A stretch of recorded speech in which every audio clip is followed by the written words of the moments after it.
اللہ اکبر کہہ کر کے آپ نے ہاتھ باندھا، نماز آپ شروع کرنے جا رہے ہیں۔ اللہ کے نبی فرماتے ہیں صلو کما رأیتمونی اصلی، نماز ویسے پڑھو جیسے اپنے نبی کو تم نے نماز پڑھتے ہوئے دیکھا ہے۔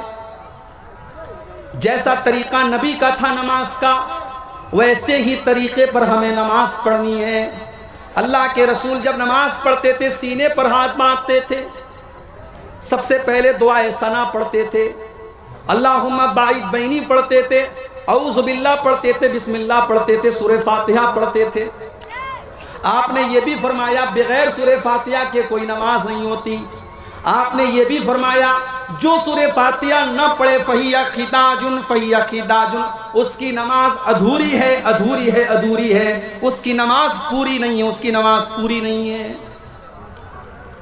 اس کے بعد اللہ کے نبی کوئی اور سورت پڑھتے، پھر آپ رکوع میں جاتے اور رکوع میں جانے کے پہلے آپ رفع یدین کرتے، اپنے دونوں ہاتھوں کو اٹھاتے کندھے تک۔ رکوع میں جب آپ جاتے آپ کی پیٹھ اور آپ کا سر بالکل برابر ہوتا اور اطمینان سے آپ رکوع کرتے اور اپنے دونوں ہاتھوں سے اپنے گھٹنے کو مضبوطی سے پکڑ کر کے آپ رکوع کرتے۔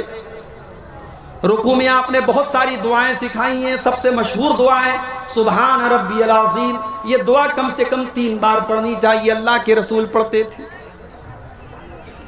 رکوع سے اٹھنے کے بعد آپ سیدھے کھڑے ہوتے، رفع یدین کرتے، اپنے ہاتھوں کو کندھے تک اٹھاتے، سمیع اللہ لمن حمیدہ کہتے، ربنا ولک الحمد حمدا کثیرا طیبا مبارکا فی پڑھتے، آپ اطمینان سے کھڑے رہتے۔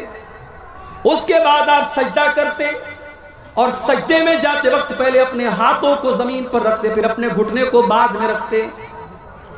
سجدے میں کم سے کم 7 چیزیں زمین کے اوپر اللہ کے پیارے نبی رکھتے تھے۔ اپنی پیشانی کو زمین پر رکھتے تھے، اپنی ناک کو زمین پر رکھتے تھے، پیشانی اور ناک دونوں کو ایک مانتے تھے آپ، دونوں ہاتھوں کو زمین پر رکھتے، دونوں گھٹنوں کو زمین پر رکھتے اور دونوں پیروں کو بھی زمین پر رکھتے اور پیروں کی انگلیوں کو موڑ کر کے ان کا رخ قبلہ کی طرف کر لیتے اور آپ اطمینان سے سجدہ کرتے۔ سجدے میں آپ نے کہنیوں کو زمین پر بچھانے سے منع کیا اور آپ نے فرمایا کتے کی طرح اپنے ہاتھوں کو سجدے میں زمین پر بچھا کر کے سجدہ نہ کرو۔ مرد کا بھی یہی طریقہ ہے، عورت کا بھی یہی طریقہ ہے۔ عورت بھی سجدہ ایسے ہی کرے گی جیسے مرد کرتا تھا۔ کوئی بھی صحیح حدیث ایسی نہیں کہ مرد کا سجدہ کرنے کا طریقہ الگ اور عورت کا طریقہ الگ ہے، دونوں کا طریقہ سیم ہوگا، دونوں کا طریقہ ایک ہوگا۔ سجدے میں آپ الگ الگ دعائیں پڑھتے تھے، سبحان ربی العالی بھی پڑھتے تھے، سبوح قدوس رب الملائکۃ بھی پڑھتے تھے، اور بھی دعائیں آپ پڑھتے تھے کم سے کم 3 بار۔ سجدے سے اٹھنے کے بعد اطمینان سے آپ بیٹھ جاتے تھے، اللہم اغفر لی ورحمنی واہدنی وعافنی ورزقنی، یہ دعا آپ پڑھتے تھے، پھر دوسرا سجدہ کرتے تھے۔ دوسرا سجدہ کرنے کے بعد اطمینان سے آپ بیٹھے رہتے تھے اور پھر اٹھ کر کے آپ دوسری رکعت کے لیے آپ اٹھتے تھے اور جیسے آپ نے پہلی رکعت پڑھی تھی آپ دوسری رکعت پڑھتے تھے۔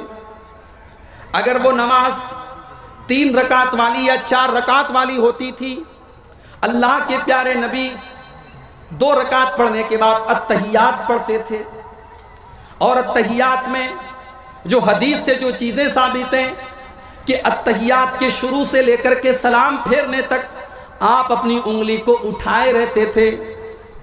یہ ہمارے بہت سارے بھائیوں نے جو طریقہ بنا لیا ہے کہ اشہد اللہ کے اوپر اٹھاتے ہیں اور الا اللہ کے اوپر انگلی کو نیچے کر دیتے ہیں، معاف کیجئے یہ حدیث سے ثابت نہیں ہے۔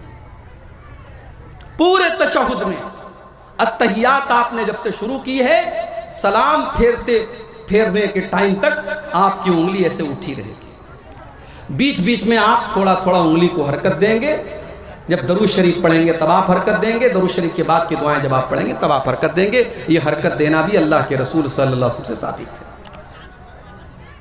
تیسری رکعت کے لیے جب آپ کھڑے ہوتے تو آپ رفع یدین کر کے اپنے ہاتھوں کو سینے پر باندھ لیتے۔ تیسری اور چوتھی رکعت میں آپ سورہ فاتحہ پڑھتے تھے، کبھی کبھی کوئی اور سورت بھی پڑھ لیتے تھے، لیکن عام طور سے صرف سورہ فاتحہ پڑھتے تھے۔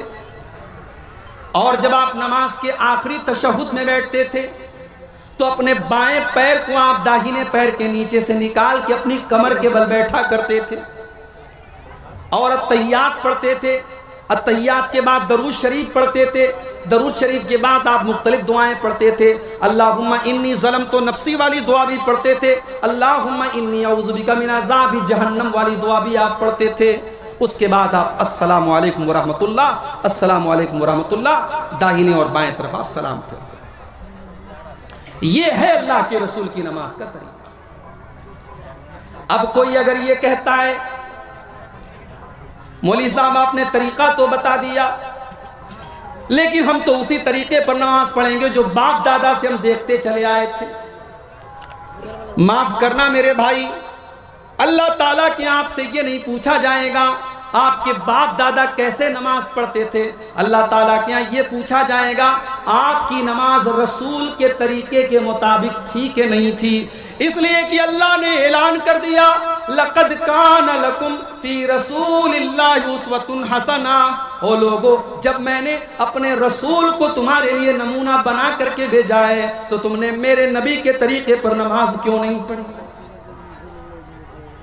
ایک صحابی مسجد میں آتے ہیں، 2 رکعت نماز پڑھتے ہیں. نماز پڑھنے کے بعد وہ اللہ کے رسول کو آ کر کے سلام کرتے ہیں. اللہ کے پیارے نبی ان کے سلام کا جواب دیتے ہیں اور جواب دینے کے بعد اللہ کے نبی کہتے ہیں ارجع فصلی فإنک لم تصلی. جاؤ تم پھر سے نماز پڑھو، تمہاری نماز نہیں ہوئی. صحابی پھر سے آتے ہیں، پھر سے 2 رکعت نماز پڑھتے ہیں، پھر آ کر کے اللہ کے رسول کو سلام کا جواب دیتے ہیں. اللہ کے رسول صلی اللہ علیہ وسلم سلام کا جواب دیتے ہیں اور کہتے ہیں جاؤ پھر سے نماز پڑھو، تم نے نماز نہیں پڑھی. جب 3 بار ایسا ہو جاتا ہے صحابی اللہ کے نبی سے کہتے ہیں کہ اللہ کے نبی آپ ہی بتا دیجئے کہ نماز کیسے پڑھی جائے. اللہ کے پیارے نبی اپنے صحابی کو سمجھاتے ہیں جب تم نماز کے لیے کھڑے ہوا کرو تو اطمینان سے کھڑے ہو جاؤ، جلدی بازی میں نماز نہ پڑھو، اطمینان سے نماز پڑھو. سورہ فاتحہ پڑھو، کوئی سورت پڑھو، پھر اطمینان سے رکوع کرو، پھر اطمینان سے رکوع کے بعد کھڑے ہو جاؤ. تمہاری نماز میں سکون ہونا چاہیے، اطمینان ہونا چاہیے. جلد بازی والی نماز اگر تم نے پڑھی تو تمہاری نماز اللہ تعالیٰ کیا مانی نہیں جائے گی.